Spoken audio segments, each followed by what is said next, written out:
আসসালামু আলাইকুম। তো আজকের টপিকটা হচ্ছে মিটারের নয়েজ নিয়ে।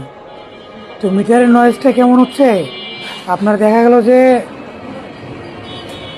আপনার 50 গজ বা 100 গজ যখন যাচ্ছেন, মানে আপনার এই কী বলে জাহাজের মধ্যে যে মোটর দিয়ে যে আপনার সাইরেন মানে হর্ন বাজায়, এর থেকে বেশি নয়েজ আসতেছে এই মিটারটা থেকে।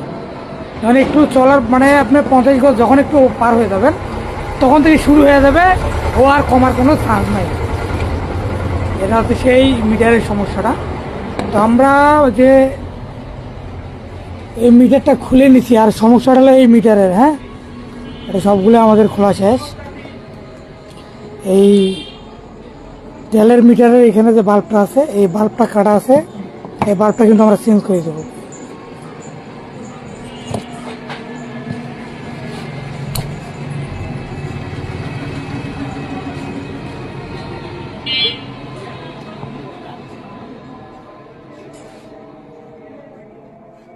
এই বাল্বটা চেঞ্জ করে দেওয়া লাগবে আমাদেরকে। আর মেন কেসে চলে যায় আমাদের এই মিটারটার যে সমস্যাটা, সেটা বলি আপনাদেরকে। কারণ এই সমস্যাগুলো হয়ে গেলে আসলে ভয় পাওয়ার কিছু নাই।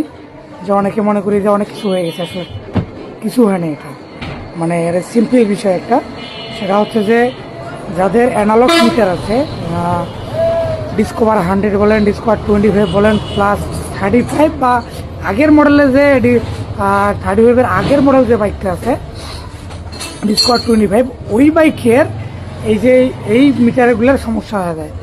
কিছুদিন পর দেখা যায় মানে হরহরি অনেক নয়েজ আসে। 1 নম্বর। 2 নম্বরের যে সমস্যাটা হয় সেটা হচ্ছে যে এই যে এখন যেটা মনে হচ্ছে যে অনেক বিকট নয়েজ আছে কিন্তু মিটারটা।